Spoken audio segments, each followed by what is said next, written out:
E aí, pessoal, vamos supor que não atingiu a nota, mas vai atingir com certeza. Vamos fazer aquela revisão, olhar direitinho, anotar os dados, ver o que representa cada letra e com certeza fazer uma prova aí bem tranquila. Lembrando que, como nós sempre falamos aqui, pode usar a calculadora na nossa prova, exatamente para quê? Para que você não perca tempo. Não, na sua prova de física, né? Na nossa não. Eu digo assim, para não errar, por exemplo, eu vou demorar para estar fazendo um cálculo. Não, você vai fazer rapidinho, mas o importante é o desenvolvimento, tá? Justamente. Então, vamos lá, começando? Vamos então para a nossa aula de hoje. Primeiro slide aí, né? Potência elétrica aí, parte 1, né? Geradores e receptores, parte 1. Gerador e receptor, parte 2. Segundo o que nós recebemos aí, vocês ficaram mal nessas 3 aulas, a gente está fazendo aí, né, um recal aí. Beleza, potência elétrica, parte 1. O conceito de potência elétrica, a potência elétrica em circuitos elétricos, os eletrodomésticos e motores, né, que utilizam a potência. Potência elétrica pode ser definida como o trabalho elétrico desenvolvido pela corrente elétrica num período de tempo. Então, às vezes você não tem a corrente elétrica naquele texto porque ela está embutida. Nós temos uma das equações aí que não usa, mas ela está dentro, né? Vamos lá. Olha, os resistores são dispositivos elétricos que, ao serem percorridos por uma corrente, resistores, transformam energia elétrica em energia térmica. Esse fenômeno nós chamamos de efeito Joule. E, neste caso, falamos que o resistor dissipa a energia elétrica. Quando fala dissipar, está falando de resistor de energia elétrica transformada em energia térmica. Que é o caso do resistor, ele é feito para isso, né? Exatamente para resistir e tudo mais. Isso. Agora, tem alguns que são feitos exatamente só para aquecer, né? Aí sim, nós vamos estar falando do efeito Joule. Joule, né? Temos 3 equaçãozinhas aí. Tem um pio, não esquecer. Essa é a mais simples, né? Isso. Aí tem a corrente, a segunda também tem corrente, R ao quadrado. Se caso você não tiver esse valor da corrente... Se eu quiser, eu posso usar isso aqui, ó. U, R vezes I, substituir na equação e eu vou chegar... Fica R ao quadrado, né? Isso. E vezes I ao quadrado. E se não tiver a corrente, no lugar do I lá você coloca U sobre R e vai ficar U ao quadrado sobre R. Isso. Né? Não é difícil não, só prestar atenção. Os eletrodomésticos, motores, né? Nós temos geladeira, liquidificador, micro-ondas, parede de micro-ondas, né? Isso. O único que pode ser receptor e gerador vai ser o celular, né? Que ele tem a bateria que pode ser carregada, vai estar sendo receptor, ou ela pode estar descarregando para gerar som, imagem. O celular é o mais simples, né, Mac? Porque o celular, você está usando ele, então ele é um gerador, está mandando energia para o sistema.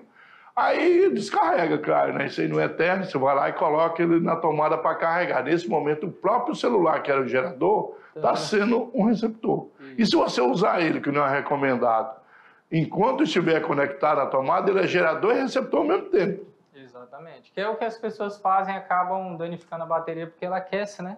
Aí como está aquecendo, o uso ali contínuo, acaba danificando o celular. Mas às vezes o vício é grande, né? Isso. Tem jeito. Temos motores aí, mostrando os motores, né? E os geradores, né? Que nós temos aqui na região. Justamente. 2 hidrelétricas bem grandes, né? Então... Todos eles utilizam potência, sabe, né? A ideia. Vamos recuperar, então. Em um aparelho elétrico ligado corretamente, lê-se a seguinte inscrição. Isso é a parte nominal, que foi feita lá na indústria. 480 watts e 120 volts. Sendo a carga elementar, carga elétrica elementar de um elétron ou de um próton, né? A gente utiliza elétrons aqui na parte da aerodinâmica, 1,6 vezes 10 a menos 19 coulomb.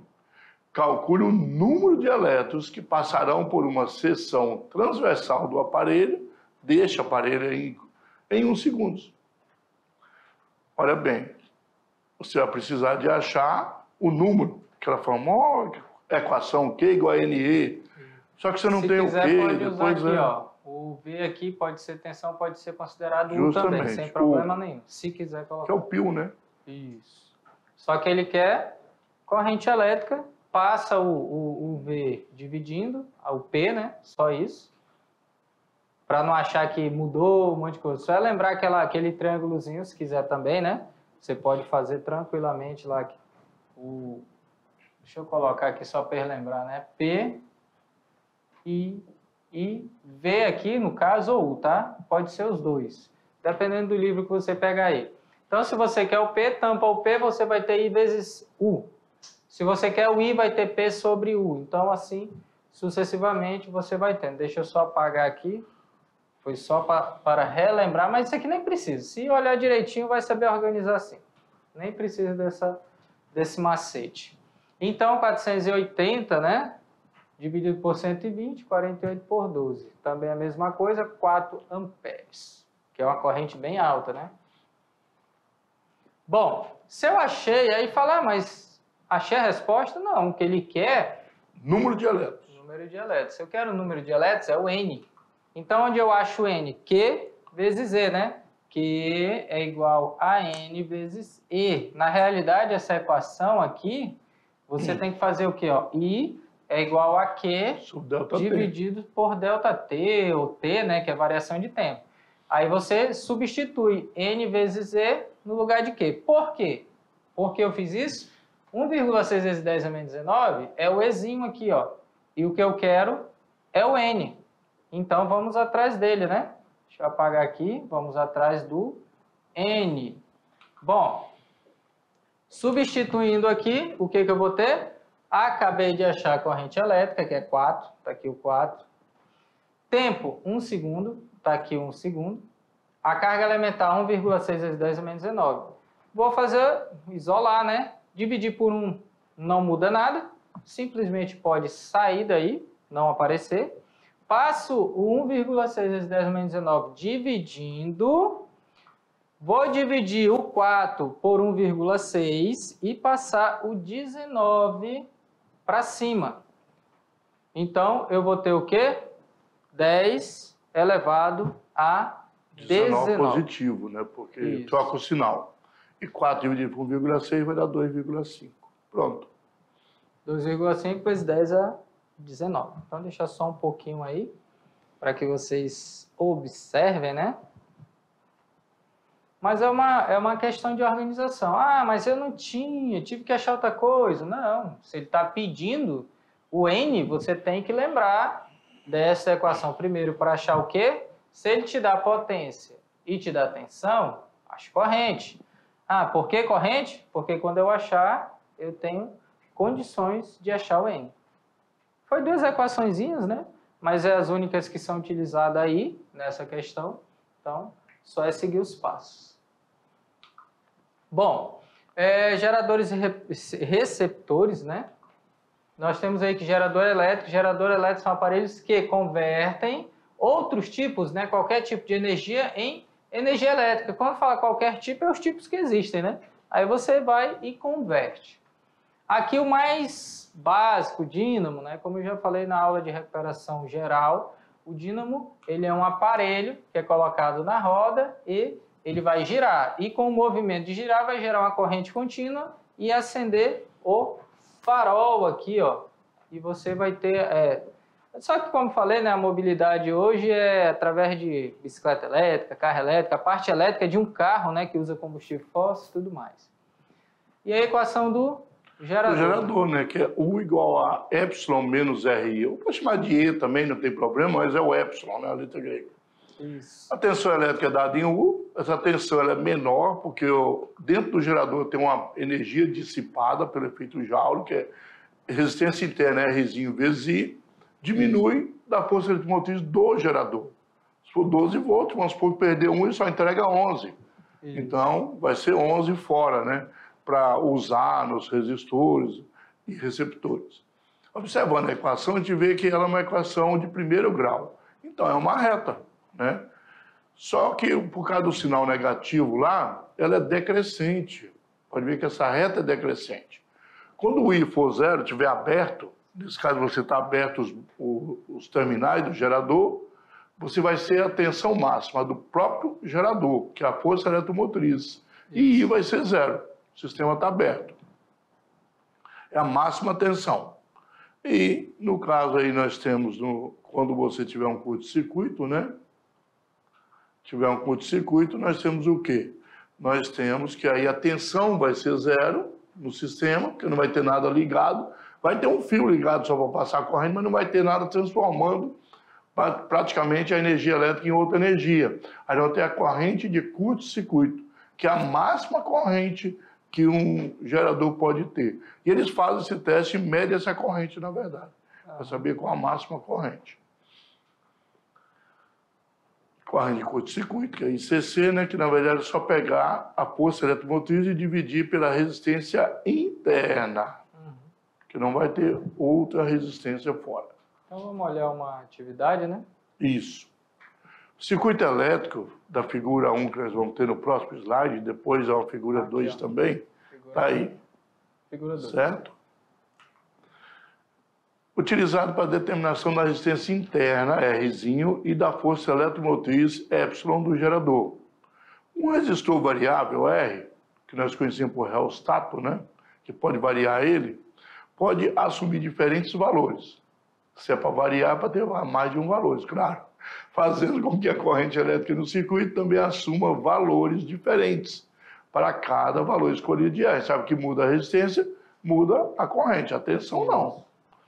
Ao variar os valores de R, foram obtidas leituras no voltímetro V e no amperímetro A, ambos ideais, que é o resultado do gráfico 2 aí. Aí montou o gráfico, né? Isso. Um e gráfico aqui bem de gerador. certinho, né? Aqui ele está em série e aqui está em paralelo, como é pedido para colocar. E esse é o símbolo de resistor variável, porque ele pode mudar a chavinha e muda a resistência. Ele pode trazer mais para frente, para trás e aumentar o tamanho do fio, na realidade, né? Aumenta ou diminui a resistência, você também, né? Isso. Com base nessas informações, vamos assinalar a alternativa que corresponde aos valores corretos, respectivamente, da resistência interna e da força eletromotriz. Até que a palavra respectivamente nem tem tanto valor aí, porque está dado em ohms e volts. Ohm tem que ser resistência e volts força eletromotriz. Né? Utilizando aí Deram a resposta para vocês lá, mas não se liga aí. Foi. Pelo gráfico nós temos que a tensão máxima lá é 12, então é força eletromotriz. É de curto-circuito, a corrente, 4. Então você encontra o Rzinho, resistência interna. Como falou, já tinha respondido a força eletromotriz, que é 12. Né? Só olhar no gráfico, não precisa calcular nada. Isso. Então, 3 e 12. Deixa eu voltar aqui, slide 18, slide 17. Então olha aí, no caso... Letra C, né? Aqui. 12 volts e 3 ohms. Quando você achou o 12, se você tivesse na questão do Enem, pessoal, olha bem, presta atenção aí no... Não pode ser no terceiro mesmo para mostrar, mas para eles está aí 3 e 12, né? Como você viu que era 12, voltando lá no slide anterior, 17, olha bem, não tem mais nenhuma resposta que é 12 volts. Se você está no Enem, para que você vai perder tempo de calcular? Você não tem que provar para ninguém, nem na nossa avaliação. Se você viu que é 12, tu marca e pronto, é de marcar. Você não tem que provar para ninguém que você sabe fazer resistência interna. E não tem nenhuma outra de 12, era só marcar e pronto, a letra C. E a gente faz aqui, você deve fazer para aprender. Mas no Enem ou na avaliação você não precisa. Que aqui já está dado no gráfico, né? Já deu e não tem outra com 12, né? Outra alternativa. É importante se ligar nisso aí para ser rápido. Vamos lá, geradores e receptores. Agora vamos falar o conceito, a curva característica e a aplicação do receptor. Então aqui o esquema ele é bem simples, né? Vai receber, tem que receber energia elétrica, que é receptor, pelo nome já diz, uma parte, como nós sempre falamos aqui, sempre se perde. Então, como se perdeu a energia dissipada e para finalizar a energia não elétrica, né? Que é o tipo movimento, aquecimento, se for só no caso de aquecer, né? E outros tipos. A curva característica aqui do receptor, como o Décio falou, né? DDP útil utilizada pelo aparelho receptor, tensão, é denominada de força contra-eletromotriz, né? Então, força eletromotriz é no gerador, contra-eletromotriz no receptor. e a DDP total oferecida pelo gerador. Então, aqui até é a medição que você vai ter nos polos, né?